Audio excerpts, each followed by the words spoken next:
to Night 6 of the 2021 Free State Festival, Act 1. There'll be more later in the year. My name is Audrey Coleman. I'm an Associate Director at the Dole Institute of Politics, just across the way in the parking lot. And obviously, we're not really doing the drive-in thing right now, although, man, the weather sure looks lovely right now. But mark my words, it could turn at any minute. And we're ready for it, right? Because we're here safe and cozy here at the Lead Center. Thank you so much to our friends at the Lead Center, Derek Kwan and Wendell, our house manager. Thank you so much for adjusting and making this possible under any and all circumstances. And I know you're all comfy and cozy in your air conditioning too. That's a major plus. Thanks so much to Marlo Angel, the director of the Free State Festival, for having us here at the Dole Institute get involved this year and letting us host this incredible film. We were just talking backstage. Did you know this is a world premiere event right now? The 24th was supposed to premiere last summer at South by Southwest in Austin, and we all know how that story ended. But here we are here in Lawrence, Kansas, and this is going to be very, very exciting. So I'm so pleased to be your host for the pre-show Q&A and our film screening of the 24th. I don't want to forget the Dole Institute staff and volunteers for the Free State Festival, Lead Center, all of you. Thank you so much for all the work that you've been doing to plan the drive-in event and then replanning everything for this evening. It's been great working with you all. Just a word or two before we get started about the Dole Institute. I hope you will take the time to head over and see the museum at some point. We've been open since last fall. We're open Tuesday through Sunday, 12 to 4. Please come and visit. Many of you are probably interested in our programming. We've been doing virtual programming all this year, but we're so excited. This is really, aside from a world premiere this evening, right here, this is also the first official Dole Institute public event since the beginning of the pandemic, so we're very excited about that. I feel like clapping. I've got my clipboard. I want to give a cheer about that we're all back in business for the fall. I hope in a few weeks our program schedule will roll out, and we hope maybe we'll see you there in person this fall. And we always do live stream online as well, so if you're more comfortable at home, you'll be able to do that.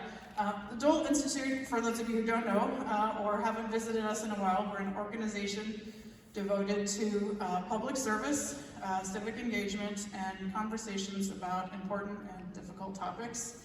And the film that we're going to see tonight and the conversation that we'll have with director Kevin Willmott is, some of you have seen some previews, and we know we're going to be confronting head-on some difficult topics, racism and racially motivated violence in our nation's history. So let's, without further delay, please join me in welcoming the director of the 24th, Kevin Willmott.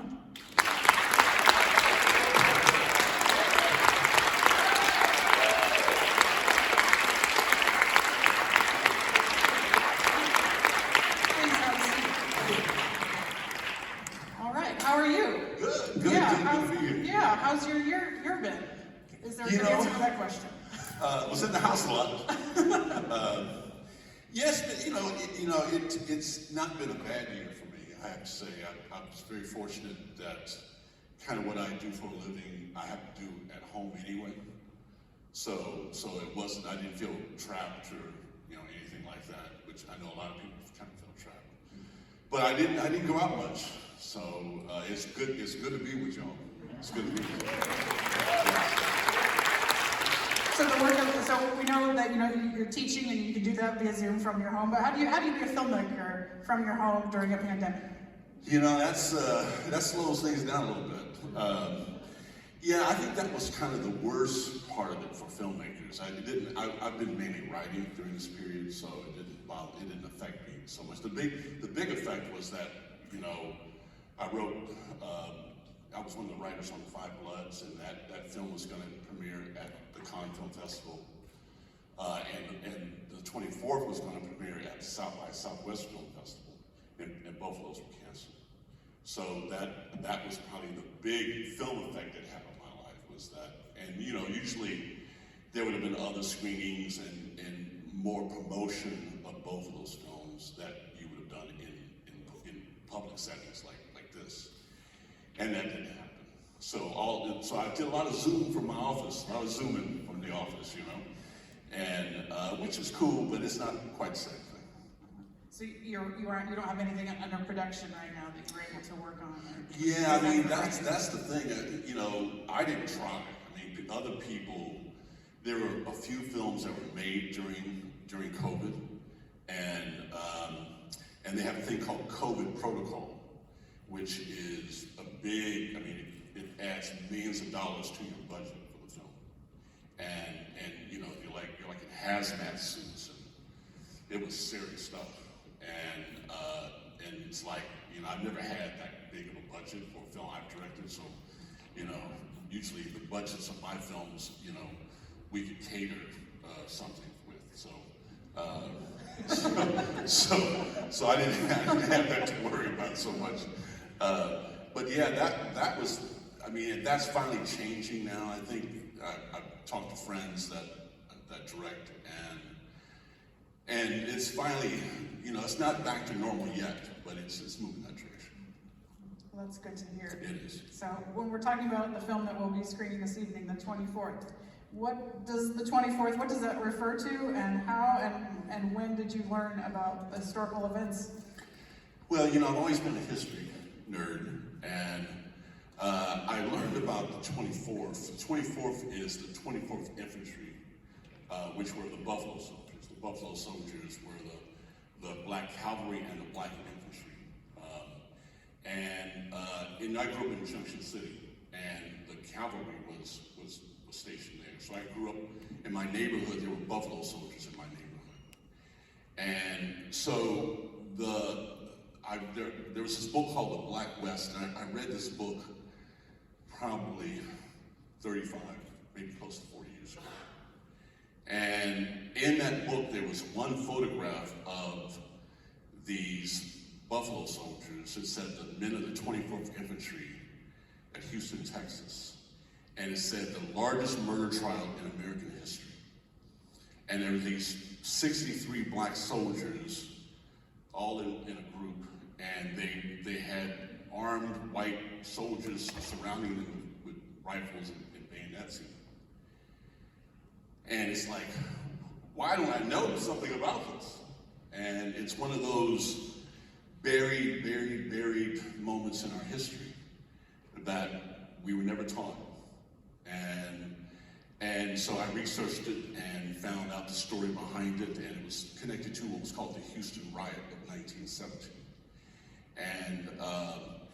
And basically, you know, I won't give anything away here, I don't think, but that, you know, the 24th Infantry was sent to Houston, Texas to guard what was called Camp Logan. And Camp Logan was designed to train soldiers to go fight in World War I. World War I is just kind of starting. And so they send like 700 black soldiers to Houston, Texas, and segregation is really just starting now. You know, Woodrow Wilson has segregated Washington, D.C., and so official segregation is just starting to be a thing. And these guys they had fought with, said Teddy Roosevelt. They went up San Juan Hill with Teddy Roosevelt. They had fought in the Philippines. They had been stationed in places where they had the benefit of being treated to some degree of respect. And so they go to Houston, and it's just, you know, it's hell on earth. And so bad things happen. I won't go into all that. I'll let you see the movie for that. But that whole history really hit me. And you know, when you look at that photograph, you see the photograph in the film. When you look at that photograph, you know, I think because I grew up in Junction City and these guys were in my neighborhood. And so when I looked at that photograph, I really connected to these men as not like pieces from a history thing, but real people. And so that's kind of motivating. So I wrote the script like almost 30 years ago. And after we won the Academy Award, it helped my career a little bit. so I was able to finally get financing for the film. And but Hollywood doesn't like to make movies like this. I'll be straight up with you about it. I mean, these are not comfortable films to make. And this is that, and it's interesting that, we're having this debate in the country right now about this history, And to me, I was with West Studi a couple weeks ago in Tulsa, at the Tulsa Memorial, about the Tulsa bombing and massacre. And these pieces of our history, there's thousands of these stories, literally thousands and thousands and thousands of these stories. And we were never taught any of them. And so I've always felt like this was my kind of mission to, this is my bit in being an American citizen in a way. So some of the opening scenes show the 24th Regiment marching into Texas. In your research, or maybe just creatively, what would you say is the motivation for Black Americans at the time to serve their country in the war in a nation that is, segregating, discriminating, enacting violence on them? What are some of the thoughts or the history behind that? Sure. Well, Black folks have always believed in America. I mean, even when we were slaves, Black folks believed in America. And so we've always wanted to, Abraham Lincoln gives us the opportunity to go back to Africa. And Frederick Douglass and Black leaders at the time said, no, we're going to stay because we've been here as long as you have. And we feel like this is our home just as much as you think it's your home. This is our home too. So we're going to stay and we're going to fight. We're going to make it right for ourselves. And so that's been the attitude of Black folks as a whole since we've arrived here. And Black soldiers, during this whole period, W.B. Du Bois is really telling Black folks in the nation that, if we fight in the war, we support this war effort, then maybe they will give us our rights. And the men of the 24th specifically believe that if they get to fight in France, that they will see that we are men and that they will give us civil rights. And the term civil rights hadn't really started yet, but that's what they're really talking about. And so they want to go fight in France really, really, really bad. And you really can't move up the ladder in the military without kind of participating in the war. So everybody that's serious about, their career, they want to go fight. And so did the 24th.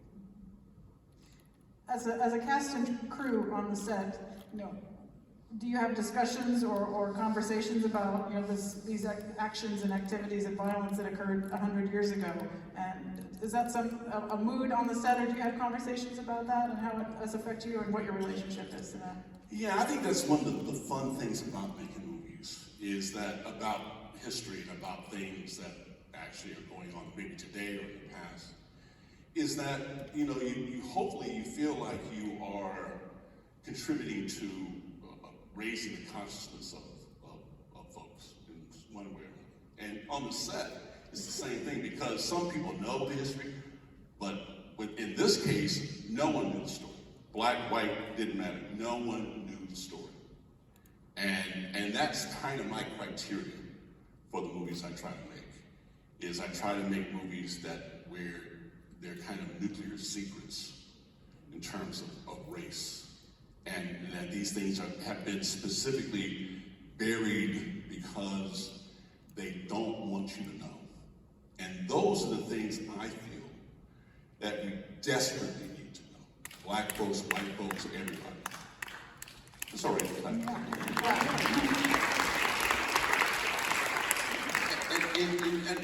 And when I mean CSA, that's when it really started for me, because it's not about trying to make folks feel guilty.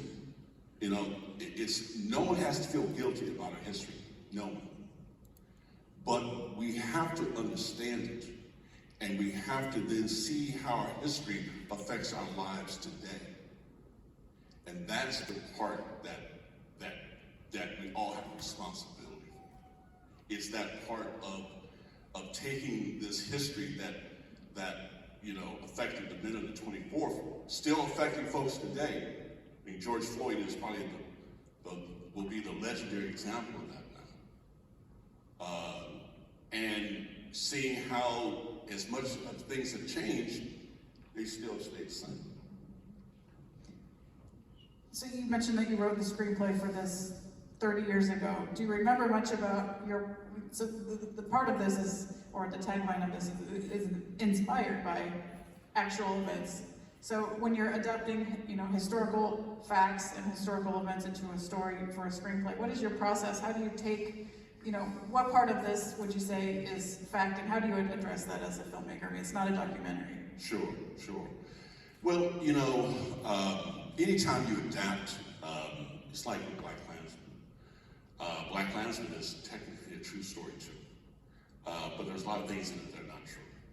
And so, true stories sometimes have elements of them that don't really, transfer to film very well. So in that sense, you have to adapt. I mean, it's called, adapting. So you're adapting it to film, and you have to change things that make it a better film, and then make it a film, really. So, so the same thing with this. I mean, there are things like, the trial is a big thing in reality. In the movie, I think trials are really, can be kind of, static in movies. And I wasn't really interested in the trial element of it so much, so I condensed it considerably for the film. And so what I was interested in is what brought them to this event, what led to this event, the build-up that caused the event. And so in that sense, you find, when you're reading, there was kind of one book that was around about the Houston Riot. And so I found that book, and then you find as many other things as you can. I found, newspaper articles about it. And so you find anything you can, and you kind of take those elements, and then you're always looking for where the drama is. And so that's where you're targeting, you're targeting the drama. And so you take the drama, and then you kind of turn it into a movie. Then you kind of put it in this blender and shake it up, and hopefully it's a screenplay when you're finished. I have one more question, then we'll go to audience questions. And for those of you who have seen, there's a mic on either side of the house. If you would like to ask a question, please get up and wait by the microphone, and I will call on you in just a moment. If you're unable to stand, please wave your arm, and someone will come to you with the microphone. So we want to be sure and take questions from the audience this evening.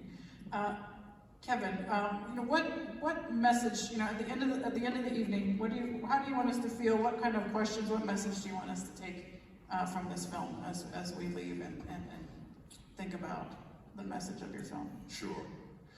Well, the 24th is a complicated story, emotional, and that was one of the things that attracted me to it, was that it's a complicated story, and that's probably one of the reasons that it was buried, because it's kind of a complicated story in a sense. It's not an easy moral tale in a way.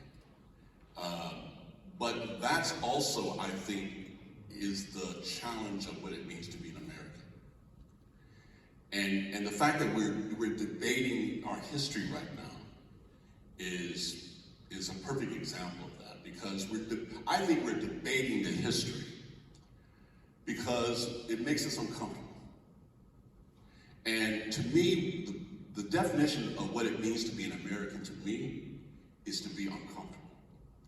I think that's what it means to be an American. The more uncomfortable you are, the more American you are. And we're not supposed to be comfortable.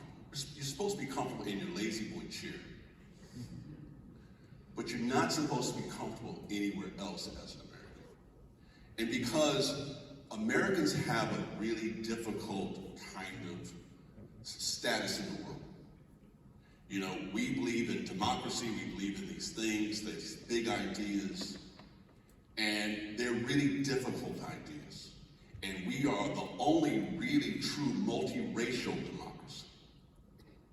And that makes it even a lot more complicated because we've done a lot of horrible things in the past and we're trying to do better things now. And you can't do better things now without accepting the past and embracing the past and not trying to hide the past, but really kind of embrace it and learn from it and learn never to repeat it again. I mean, literally, my father was born in 1898. He was 60 when I was born.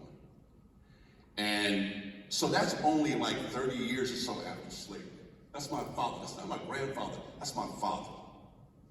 So slavery isn't a long time ago. But slavery, in many ways, is better than the treatment black people received from about 1875 to 1925, 30. Because when blacks were slaves, a black person was worth as much as a Lexus is today when they were slaves.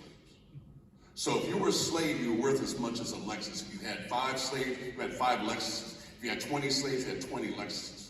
But when slavery is over, black life has no value at all. And that's why Houston, Tulsa, all these horrible massacres all over the country, because black life did not matter. And so that period has been buried in our history books, has been buried. Black people don't know it, white people don't know it, no one knows it. And because it is horribly uncomfortable. And that's why if we understand it and we embrace it and we learn from it, then the George Floyds of the world will stop and will understand how we got here. Thank you so much. Do we have some?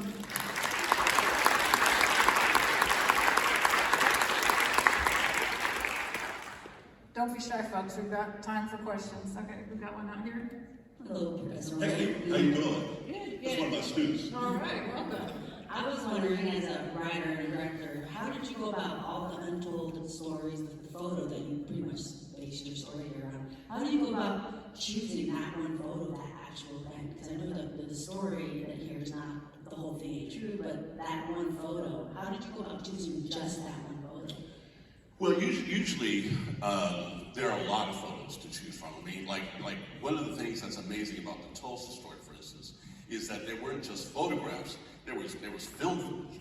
I mean, you know, the black community in Tulsa was very well off, and there was actually they had home movies and stuff that they were taking. It's amazing that stuff exists. But with the Houston riot, the Houston story is the exact opposite of that.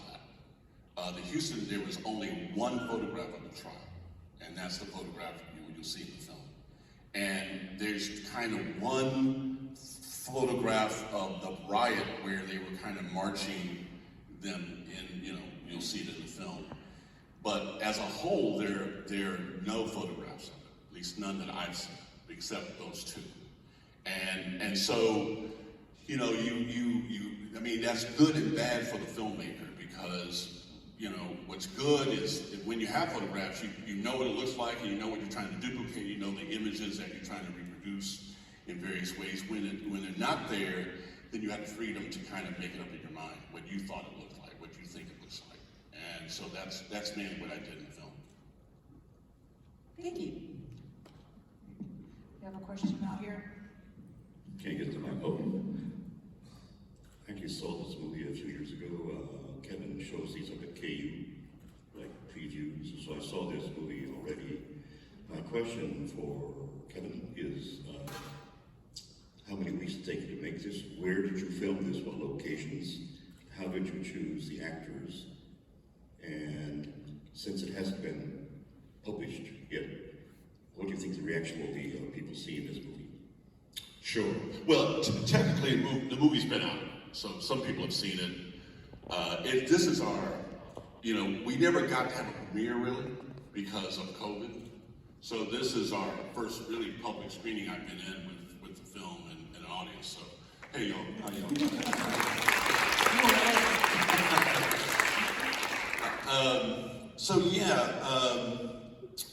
we shot it in North Carolina, around Charlotte, the Charlotte area. And you know, the thing is that movies are location-wise, they're selected because of tax credits. So Kansas doesn't have a tax credit, so I couldn't shoot the movie here. I mean, I would love to shot the movie here, but we can't compete with other states that have tax credits. So literally, the movies are shot where there's a tax credit. If there's no tax credit, if the tax credit isn't competitive and really good, the producer will go to the financier and will just say, no, we're going to go to where it's the best, because they save a lot of money. And that's what defines, that's what decides where the movie's shot. So we shot in North Carolina, and it was great. It was great shooting there. We shot there, it would be, I guess, 2 years ago now. And in the summer. I love shooting in the summers because I don't teach then, and I love heat. I don't like cold, you know. And it's always, I mean, you know, all the movies I've made have been like 100 degrees and everybody's falling out, and I'm saying, this is great, isn't it? Yeah. Trey Byers, who plays the lead in the film, was one of my students at KU. And Trey, when I wrote the script like 30 years ago, I showed it to him and I said, I think you'd be great as the lead in this film. And then he went on and became one of the stars of the TV show Empire. And so I was working on BlacKkKlansman, and he wanted to work with me on something. He's been in my movies, Jayhawkers and Destination Planet Negro, and so, you know, we worked together a lot, and so he wanted to do something with me, and I said, I'm busy with this other film now, but I've got the script, the Houston story, and I said, why don't you take it? I've been wanting to rewrite it and update it because I wrote it a long time ago, and so he did the changes, and then when I was finished with BlacKkKlansman, we got together, worked on some more, and we found the money, and so. You know, Trey knows a lot of actors, and so that was a big part of it, was Trey kind of connecting me to actors that he knew that he thought would really be great. He's a producer on the film with me. And so that was, I mean, that's the fun part really, is you know, finding the people you think fit the role. And the thing that makes it a little frustrating for me, because I have a lot of actors from Kansas City that I typically use, and I couldn't use a lot of them because there were certain stipulations, because it was shot in North Carolina, you had to use that region actors. Plus, you know, our budget was about, I think it was about $9 million, which is not a lot of money for a film like this, for a period film. We shot it in 18 days, which is like no time at all. And so because I've made all these super low budget films, I know how to shoot quickly. And so it wasn't an issue for me, but it was, you know, time is money in movies. So the more time you have, the more money you have, the more time you have to shoot. So, you know, when you see a movie that takes, you know, months to make, it's because they had a lot of money, because it's all about time. And so so that was really it. North Carolina was a great place to shoot. We found there was an abandoned Air Force base that we turned into the camp, really, where it was the 24th bar. And then there was this town called Salisbury in North Carolina that we used for the town, for the civilian town. And they had a lot of old buildings, old neighborhoods that had not been revamped and turned into modern structures, and so it really worked well for them. That was really interesting. All right, we've got one more out there. Go ahead. Sure. I'm curious, given what we know about race relations during this time period, your movie, I think, since I haven't seen it, will tell us a little bit about why this happened in Houston. But the question is, why didn't this kind of massacre take place everywhere in the South at this time? Well, you know, one of the things that I think you have to give black folks a little credit for is that, you know, black folks as a whole, when we were going through segregation and attacks, where mobs would attack black communities, I mean, black people always fought back. But black people were never interested in going after folks as a whole. I mean, black people were never really interested in revenge. And so that's kind of one of the big differences that even the attack on the Capitol, January 6th. You know, when I talk about that, you should look at that footage, and then you should look at lynching photographs. When you go back and you look at lynching photographs, and we're talking about mobs, and a mob is just a bunch of people that get together, and there's only a few people in the mob that really control the mob. And I call those people the pointers. And in lynching photographs, they're the people that are pointing at the body that's hanging from the tree. And the pointers are the people that control the mob. And there's only a few of those folks. And they kind of tell the mob to go, and they get behind them. And then there's a second group of people who are kind of the go-alongs. And they don't really want to murder somebody like the pointers do. The pointers are serious. The pointers want to kill somebody. They know exactly why they're there. They're going to go and kill some folks. And the second group of people, they like the idea of killing somebody, but they never really thought about it enough to really do it. And then when they get there, like you saw on January 6th, when they get there, and then people start saying, hey, well, hold up, you don't do that to the policeman. The pointers turn around and give them a look. And they shut up. And they go along with it. And then that third group of people are the folks that when it all starts to break out, they don't know what the hell they're doing there. But they're too stupid and scared to leave. And they stay there. And in the lynching photographs, you see them. They're the people that are just kind of in the back, and they look kind of stupid and lost. And then there's other people that are acting like it's okay. And then there's the pointers. And that's really it with these kind of incidents. And these incidents happened thousands of times during this period. I mean, you can't, if you go back and look at it, I mean, it happened a lot in this country where they just destroyed black communities in total. And that's the thing that if we learn about that past, we see it now in various ways still, because it's the nature of how we behave. It's not even about black and white, it's kind of the nature of how folks just behave. And that's what you're seeing,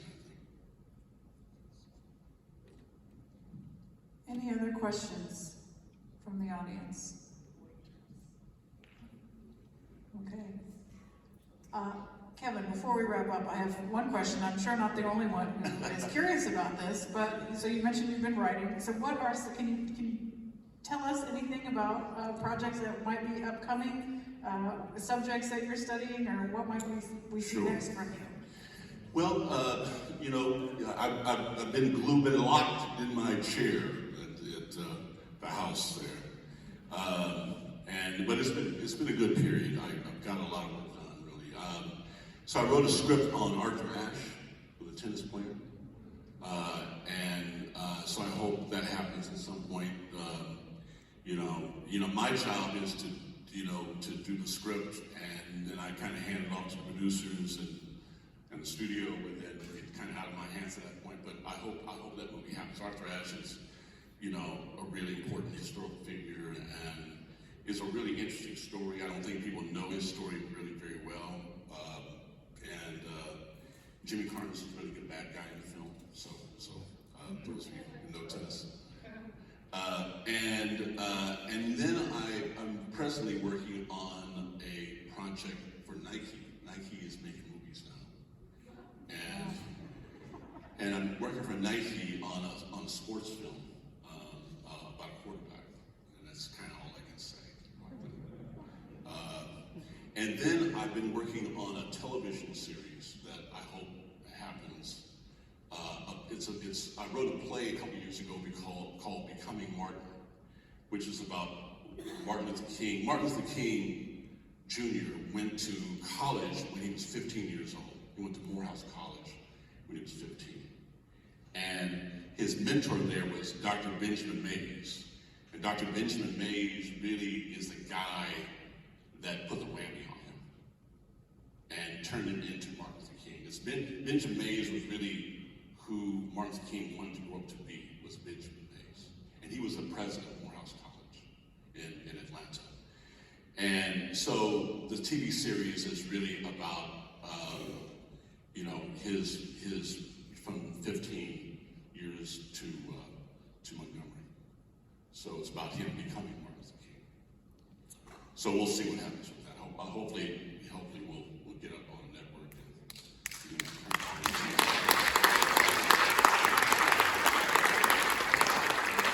Well, it sounds like you have a lot to look forward to in the future. That's the good news. Kevin Willmott, thank you so much for sharing your time and your expertise and your perspective with us. And I know we're all looking forward to seeing this film. Thank you so much. Thank you. And you guys